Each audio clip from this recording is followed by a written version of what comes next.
Sa isang bayan sa Tarlac ay may natuklasan tayong isang puok na malimit mapuntahan ng karamihan. Bakit halos walang nakakaalam ng lugar na to? Kaya nagcamping tayo dito sa loob ng isang gabi para masagot ang mga katanungan. Ligtas ba dito paggabi? Paano ito mapupuntahan? Pwede nga ba talagang mag-camping dito? At anong tinatago ng lugar na to na dapat niyong malaman? Yan ang mga katanungang iisa-isahin nating sagutin. Samahan ako muli sa panibagong camping at pagtuklas ng mga tagong puok ng Luzon. Simulan na natin ang kwento.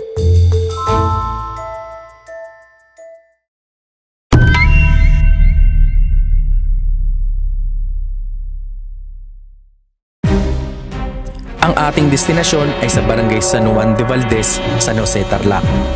Kilala ang bayan na ito ng San Jose bilang ecotourism capital ng lalawigan ng Tarlac dahil sa magagandang burol at bundok at mga ilog na makikita rito. Pati ang pamosong mga pasyalan gaya ng Monasterio de Tarlac at Sitio Baag View Deck. Ngayon, balik tayo sa bayan na to. Muling bumiyahe sa kabilang parte naman ng San Jose. Pero bago tayo tumungo sa camp, bili muna tayo sa 7-Eleven. Alam nyo na yan kung anong binili ko.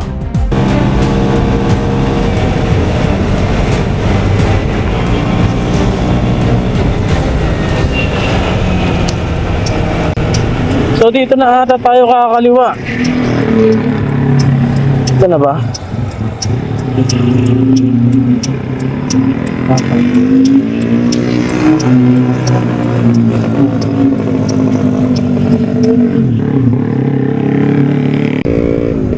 Ay, hindi pa. Doon pa sa kabila pala. Sa kabila pa. Ligaw tayo guys. Hindi pa pala dito. Pero in fairness, may malapit na tindahan. Bob's Canteen. Baka mayroong bilihan ng yelo dito. Pwede tayo lumabas mamaya. Ay, ito pa. May mga bilihan pa dito eh. Ano na ata to? Part na ata to ng San Jose. Saan ako magta-turn left?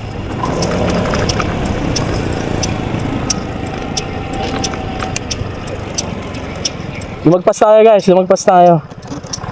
Loko-loko to si Google Map eh. Pinagta-turn left ako, wala namang turn leftan.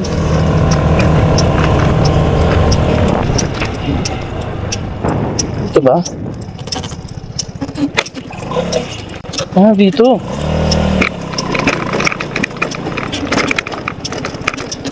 Dito na ba yun? Di ba ako mali ng pinupuntahan? Road na ito. Ano siya guys? Lupa. May mga tindahan pa dito. Try natin lumabas mamaya para bumili. Tanong tayo. Ano siya? Parang hindi na Tarlac City to eh. Parang parte na to ng, kung di ako nagkakamali, baka San Jose, Tarlac na to. Hey, putek, may paahon dito. Ang problema, lupa to. May ano dito, mali. Mababa lang naman tong tarik na to. Ay, hindi kaya. Sakto naman yung ano niya. Kaya.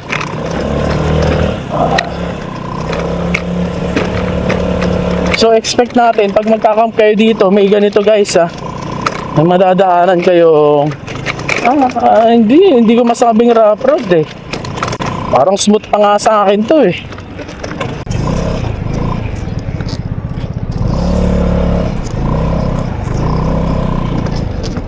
Ganun tayo. Kuya, saan opisina?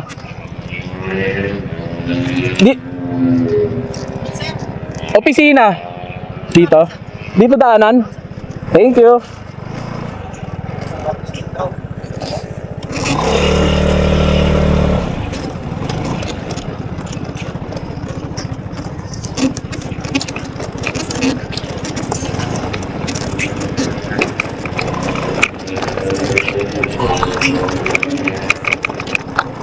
Ito nga yung daanan, yung kaninang naligaw tayo. Tanong tayo dito sa guard. Sir, pwede daw mag-camping dito? Pwede po. Saan po magbabayad? Ay, dyan po. Lit. Kaya din nagsubuti. Baka magulat kayo, 150 pesos lang ang camping dito. Base sa experience ko, walang oras ng check-in at walang oras ng check-out. Kailangan lang muna mag-register sa entrance. Walang booking sa camping, lahat dito walk-in. At ikaw na rin ang mamimili ng pwesto kung saan mo gusto. Dito daw yung camping area nila. Silipin lang muna natin.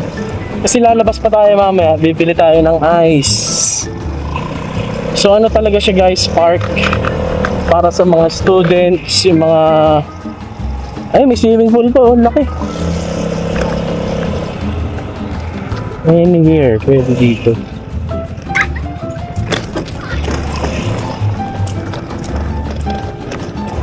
Ganda. Pause tayo saglit. Nandito tayo ngayon sa tinatawag na Tarlac Recreational Park o Jose V. Yap Sports and Recreational Complex. Huwag kayong malito, pwede mag-camping dito. Bakit pwede? Mamaya ipapaliwanag natin ang lahat ng detalye ng parking ito. Balik camping na muna tayo. So ayun guys, dito natin napiling pumuesto. Afternoon sun, itong nasa harap natin. Then yung east, dito sa likod. Para nga naman kapag gising natin bukas ng umaga, nakukuberan tayo ng mga puno dun sa likod. Ito ako nahihirapan sa mga automatic na tent na to. Hindi kaya dati, nahirapan ako mag-set up nito eh. Mas pabor sa akin yung mga tent ko na hiwa-hiwalay kaysa itong automatic. Ang problem ko lang dito guys, matigas ang lupa.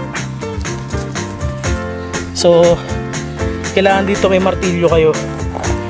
Pero kaya naman tapakan. May mga part na matigas, may mga part na hindi naman ganun katigas.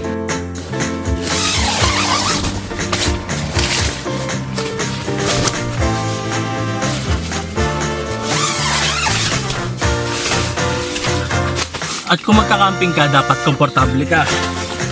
So tayo, ganito lang yung higaan natin. Napakita ko na to sa mga dating content natin eh. Ito yung parang lagayan ng itlog. Napaka-komportable kasi niya kasi hindi mo mararamdaman yung bato sa likod kung may bato man.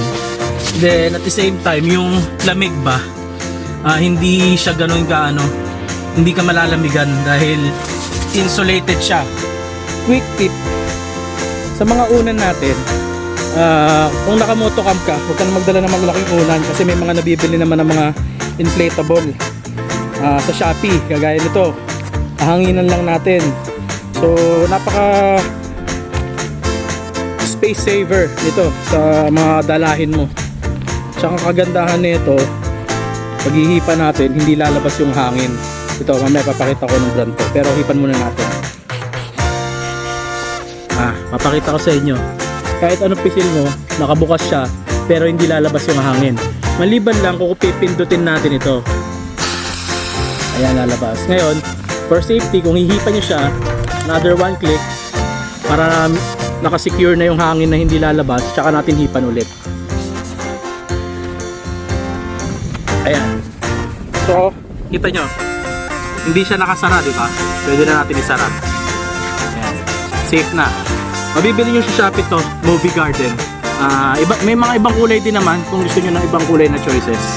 So yung pinapakita natin yung mga basic lang naman kasi nga alam naman ninyo hindi tayo aesthetic. Kaya yung mga gamit natin napaka-simple lang, napaka-minimalist lang. Tapos sa ilaw, okay na yung ganitong brand Swante. Nakita nyo na to dati. Yung ganitong Swante kasi tumatagal to ng 24 oras. So pag ito yung ilaw ninyo, kahit 2 araw kayo, 2 magdamag, ubra to. So ayun, tapos na tayo guys.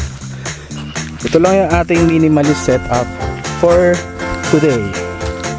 Ayan, makikita nyo, wala naman tayo masyadong ligpitin para bukas mabilisan ng galawan, diba? Ganda dito sa lugar guys. Ganda ng tanawin.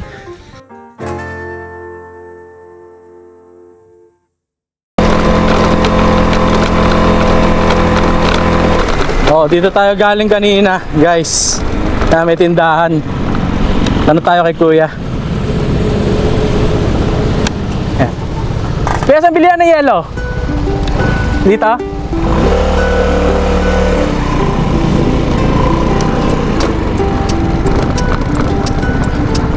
Bili muna tayo ng yelo.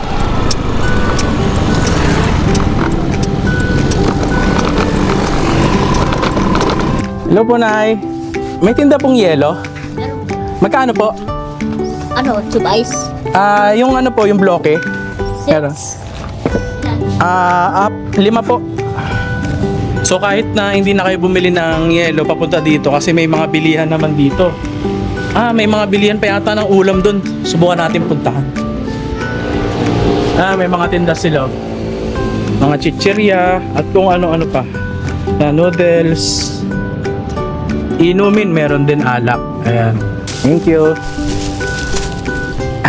Yero na tayo. Napadali buhay natin dito At least hindi na tayo magluluto.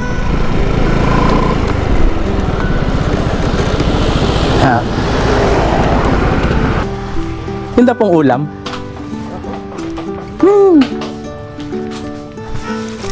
Siglahan natin yung tinda nila. Uy, adobo. Adobo, dinuguan. Ano po to? Kilayin. Adobo. Lechon paksiw. Lechon paksiw. Ito po. Pininyan. Pininyan. Parang gusto ko ng pininyan. Sisig. Mantika na sisig. Tenga po. Tenga. Pininyahan tayo, guys. Yan. Pininyahan po, te.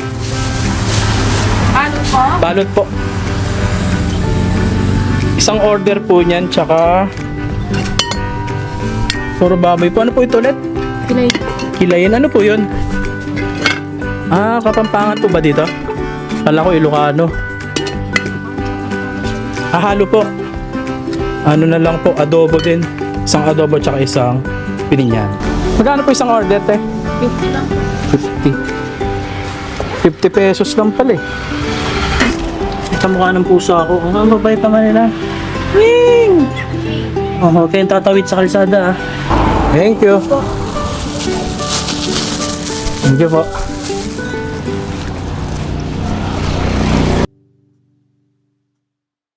Tingnan nyo yung park na to, guys. Marami dito, tingnan nyo. Mga sweet. Dito pa. Magjojowa sana all. Yan, dito pa. Ayun, magjojowa sana all. Tapos dito pa sa taas. Magjojowa sana all. Alam ba ng parents nyo yan? Tayo lang ang walang jowa dito, guys. Gat tayo sa taas. Silipin natin kung may mga tao pa. Yun okay din pumuesta pala dito Parang bonfire area nila to, guys Pakita ko na sa inyo. Ito bonfire area yata. Doon tayo naka-pitch sa baba. Ayan. Pwede kayo magpwesto dito sa taas kung gusto nyo na tanaw mo lahat hanggang dito, hanggang doon. Pero ako kasi mas prefer ko doon para tahimik lang. Ayan may mga basketball, mga kabataan talaga. Ito yung oval nila. Ayan Tapos yung stage. Ito, kita nyo na yan. Soccer field din ito, guys. Ayan soccer field din yan. Mga gusto maglaro. Tapos silipin natin yung kanilang CR. Ito ata yung CR, di ako sure. Ito yung zipline makikita ninyo. Isa sa mga recreational activity na pwedeng gawin dito. Tapos wall climbing. So kung nadjejebs ka, tumakbo yung pusa. Kung nadjejebs ka, pwede dito. Dito tayo sa panlalaki. Silipin natin. Walang ilaw. Walang ilaw, guys. Bukas na lang natin balikan. Dito sa pambabae, silipin natin. Walang ilaw Wala. Pinapatay siguro nila, guys, yung yung baka merong switch na iba dito. Pinapatay nila. Tapos binubuksan lang nila siguro pagka maraming tao. Hindi ako sure sa mga nag-camp na dito baka alam na yun. Pero maganda yung CR nila, malinis. Pero tayo bilang lalaki naman, pwede na tayo dyan.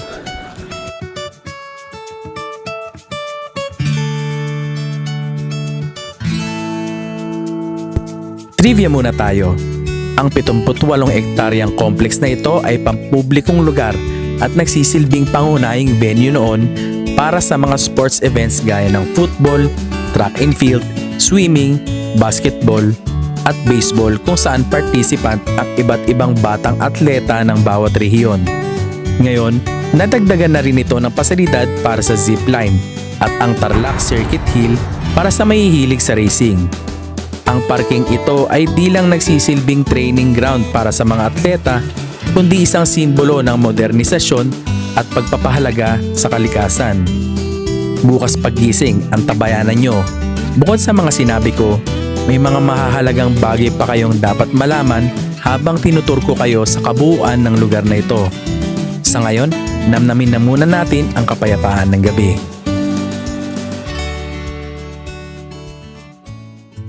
Simulan na natin ngayon guys magluto ng ating magiging hapunan. Kanina bumili lang tayo ng lutong ulam dun sa labas, di ba? Kita nyo naman yan sa tindahan. So ito, magsasaing lang tayo dito tapos iinit lang natin yung ulam. Mas tipid nga naman kasi kita nyo naman kanina 50 pesos yung isang order ng ulam. Mas makakatipid tayo dun kumpara kung magluluto ka pa. Overnight lang naman tayo dito. Pero syempre pagkasama ang family, mas maganda talaga na nagluluto tayo. Pero kung mag-isa ka lang, budget meal. Ngayong nag-uwian na yung mga tao dito, siya namang kinatahimik na ng lugar. Luto natin tong kanin lang tapos mamaya init na natin yung yung ating uulamin.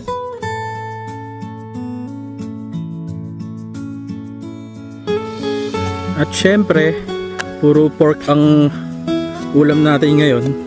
Matagal-tagal din nung huli tayo nakakain nito Kaya, yung adobo na in-order ko tsaka pininyahan daw Pero ang sanay kasi ako pininyahang manok. Init lang natin to kasi luto naman na yung kanin natin. Pagkatapos, isusunod nating iinit itong pininyahan. Kung may matira dito at kung merong mga aso dito sa paligid, pwede nating ibigay itong pagkain sa kanila, yung mga matitira natin. Yan, kain na tayo guys. Ito ang ating ulam, dalawang klase. Ngayon lang tayo ng dalawang klase ng ulam Yung nabili kong adobo sa kanila, medyo maalat. Sobrang ata sa asin. Tikman natin itong pininyahan. Pero bagay ito sa kanin syempre. Medyo maalat yung adobo nila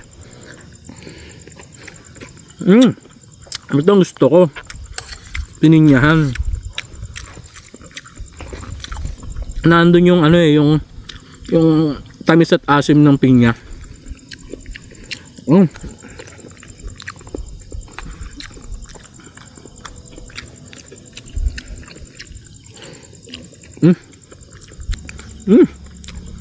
Stop.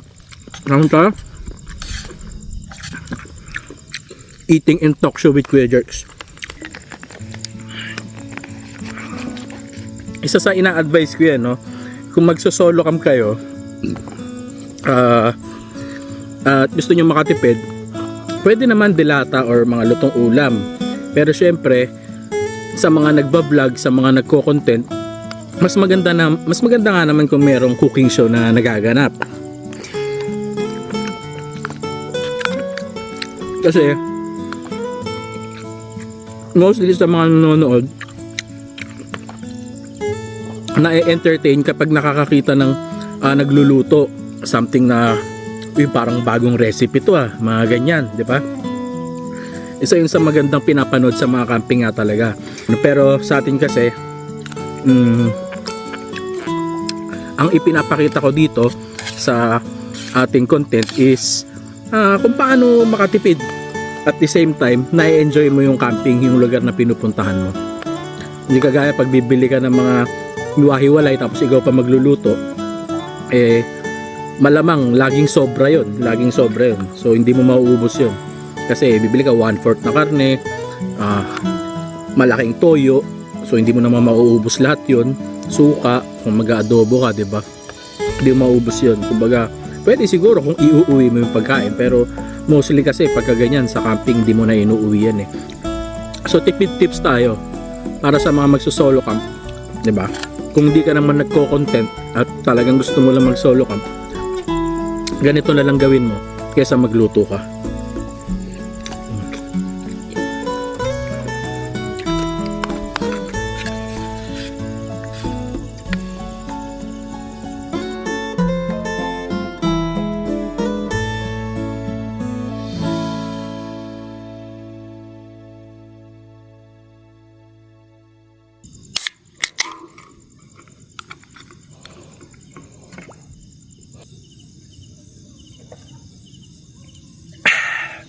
Napakasarap. Ang lamig. Ang lamig nitong beer ko kasi nga binili natin yelo kaninang dami. Okay naman dito guys. So far alas 8 na ng gabi. Ang lamig. Thursday ngayon Thursday. Anong date? February 19. So sa mga nanonood ngayon nito, for sure next week ko pa i-upload to Thursday na next week. So sa ngayon live na yung Alaminos natin. Kumusta ba? Okay ba yung Okay ba yung camping natin dun sa Alaminos?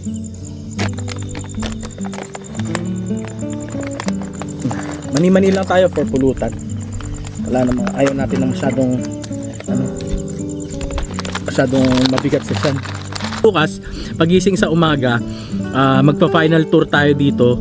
Ngayon, kung ano yung mga bagay na hindi nyo pa nakita sa ibang mga nag-camp dito, yun yung hahanapin natin para ipakita sa inyo. Buong park nito naka-gate. And nakita naman natin kanina na may mga guard din talaga. Kaya kung babala kayo mag-camping dito ng family ninyo, nothing to worry about dahil safe dito. So bukas alamin natin kung saan yung mga CR nila. Marami daw kasi silang CR dito So siguro kung family kayo, magpipitch kayo malapit dun sa mga CR.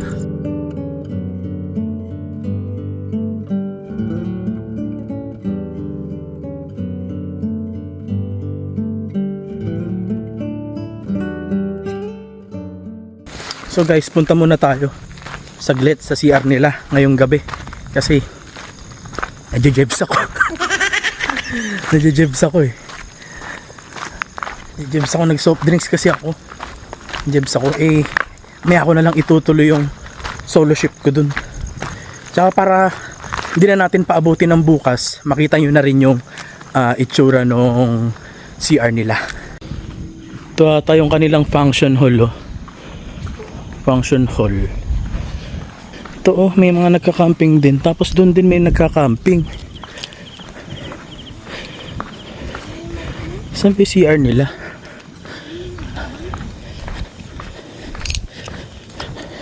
May pusa. Ming! Tanawin natin. Ayan, ang ganda na ito. Kanilang function hall.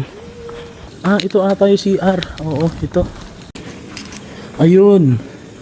Ito, may CR dito. Restroom. Alright. Ay! Grabe, ang ganda. Ang ganda ng CR nila. Ang ganda. Ang ganda. Guys, ang ganda na CR nila. Open nga lang. Ganda. Tara, labas ko muna yung sama ng loob.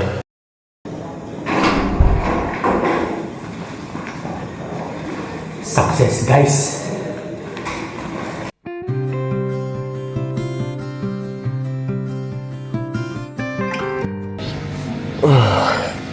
Morning good sa inyo guys. Sarap ng tulog natin dito. Siguro katulog tayo kahit 4 hours. Pero masarap na sa akin yun. Medyo malamig talaga kagabi. Pero ang ganda dito. nagising tayo, may maingay, ayan oh. Nag-grass cutter siguro. Pero silipin natin kung anong mga ganap dito sa labas. At tingin tayo kung may mga pwede tayo magawang activity. Birayan na natin. Tara. Like wildfire, I was your entire world until I wasn't anymore. Oh, heartbreak, you left me behind. That's not a man, only a coward. Gone now, you're chasing the wind. No longer my man. You're just a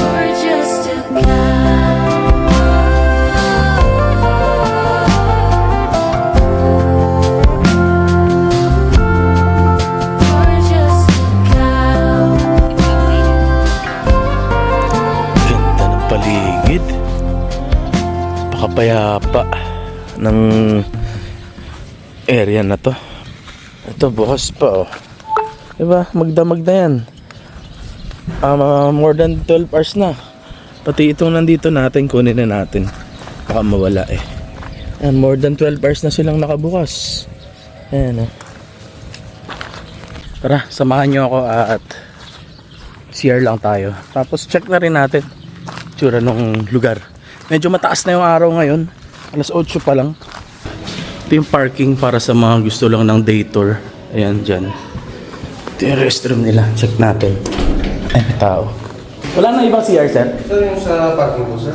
Ah? Yung sa dulo po ng parking siya natin. Ah, may CR dyan? Saan banda? Opo, sir. Sa dulo. Ayun po. Ah, ito may CR din dito. Ayun. So ito, di aircon doon, di aircon din ba? Ay, hindi ba? Ang dami pala kayo CR dito. Ano, sir? Meron pa sa taas. Sa taas meron din. Kaso walang ilaw dun eh. Binuksan ko wala eh. Wala talaga siyang ilaw. Wala po, sir. Ah. Pundido? Hindi pa po nagawa kasi bago lang din po. Ah, bago lang siya. Okay. So ito may CR pala. Sige sir, thank you. Ah, may mga lababo pa dito guys oh. Ayun oh, ang lawak. May mga lababo pa siya dito. Ito yung restroom para sa malapit dito sa kanilang playground, sa swimming pool. Ito yung kanilang mga toilet. Ang dami. Ang dami. Check yan natin dito tayo. Ah, maliit lang. Okay. Switch. Ah, ito. Switch. Ayan. Try natin. Ayan, may ilaw na. Ayan o, ganyan siya guys. Maliit lang. Pero may bidet. Ah. Successful tayo guys. Ayan ah. Marami sila dito. Toilet. Parang hindi ko alam kung may bathroom eh. Ito ba? Bathroom ba to? Ah, okay. Shower room. Ayan, may shower room dito guys ah. Ang mga walang nakalagay na tatak, shower room ito. Nakasulat naman kung toilet. So pwede ka palang maligo dito. Gusto mo mag-camp. Ito yung kanilang playground to. Ah, ganda. Para sa mga bata siguro pagka gusto mag-camp. Ngayon, kung gusto mo mag-camping dito at syempre may kasama kayo, family, mga babae, siguro mas magandang mag-pitch dito na lang sa area kasi nga mas malapit sa washroom, sa comfort room. Galing. Yan, magsisaw lang kayo, mga slide, mga typical na pambata na playground. No payment, no entry. Entry to the swimming pool area requires a payment regardless of whether you choose to swim or not. Payment is non-refundable. Oh, the minimal charges help to cover the cost of maintaining. So may bayad to? Pagkakasama nyo yung mga anak nyo, may enjoy nila to. Ah, mababaw lang siya. Siguro 2 feet lang ito o 1 feet. Ang galing mo. Tapos may mga cottages pa dun. Tapos ayun, payment area ata. Parang Olympics, pang Olympics kasi meron mga Morning sir. Sir, gaano kalalim po ito? Pag punuan ko, sir, pag umabot ng tubig niya. Opo. Pero pag ganyan, sir, 10 lang. 5 feet. Pati dun sir, 5 feet po. 40 po sa Ah, okay. Thank you sir ah. Ang babaw lang pala. Hindi pala siya abot ng 6 feet. Lawak niya, oh. Ang ganda. Ayan, oh. Kinakargahan na nila ng tubig. Mukhang pinapalitan nila yung tubig from time to time. May mga cottages din doon. Pwede kang tumambay. Well maintained yung pool. Ang galing. Sir, sino pong may-ari na itong park? Province sir? Ah? Province? Ah, sa mismong Tarlac. Tarlac Province. Ah, okay guys. Pag-aari pala to ng province of Tarlac. So parang public siya, sir. Ayun, pag-aari pala. Kaya pala mura. Tapos dito, oh, kung gusto niyo mag-cottage, dito lang tambay-tambay. May bayad din to, sir. Magkano po yung mga cottage niyo? 200 po yung mga ganito. Yung mas malaki 300. Ah, 200 tong maliit, tapos 300 yung malaki. Pwede na. 'Di ba sa iba 500? Yung swimming, sir, magkano po? Yung kid namin sir, 100. Ah, 100 pag sa kids. Pag sa adult, sir. 150 sa adult, napakamura. Thank you, sir, ah. 150 lang kung gusto mo mag-swimming.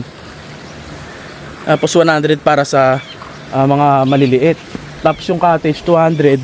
Tapos yung malaki, ito pang pamilya, 300.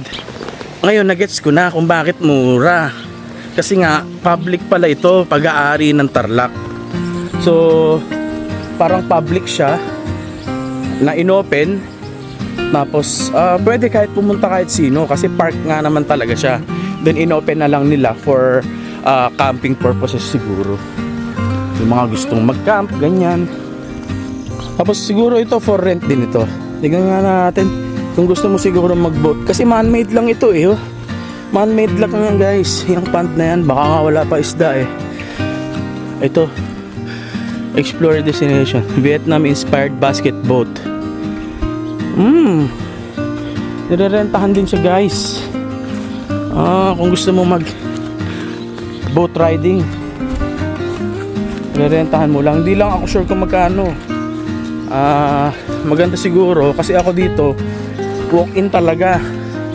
Hindi ako nag-message sa page nila. Ay, nag-message pala ako sa page nila pero wala nag-reply. Ito yung page na kung saan ako nag-message. Ayan, pero wala kasing nag-reply. Kaya ang ginawa ko na lang nagdirekta na lang ako dito para makapag-overnight. Oh, ang ganda dito sa lugar na to guys. Pero hiningal na ako. Yung palang yung nilakad natin, napakalawak talaga.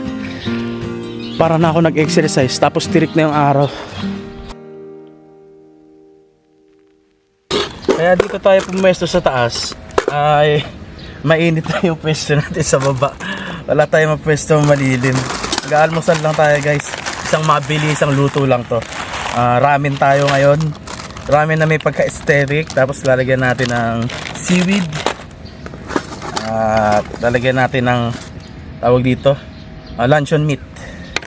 Tapos meron pa tayo tira kagabi yung ito onigiri from 7-Eleven. Ayan, lutuin na natin.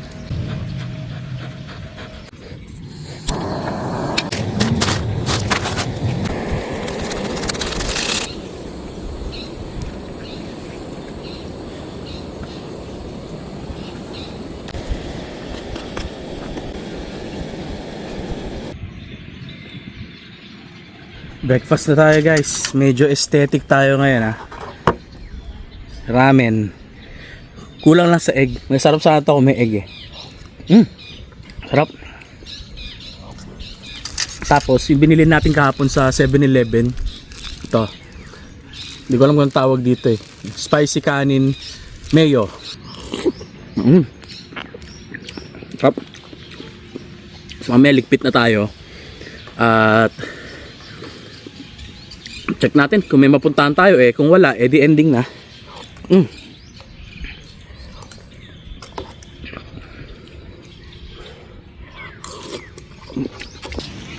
Sa mga gusto na mag-camp dito or kahit mamasyal lang, huwag na kayo mag-message sa kanilang Facebook page kasi wala talaga magre-reply. Since ano nga ito, pag-aari ng Tarlac, itong recreational park na to, mas maganda siguro mag-walk-in na lang kayo. Napakalawak naman ng area. Nakita nyo naman. Marami kayong pwedeng pitcha ng tent dito. Tsaka maganda. Mura. Napakamura. Ano ba to? Ala, paano ba to? Hindi na nakuha yung seaweed. Ala. Bahala ka sa buhay. Abangan sa susunod nating video.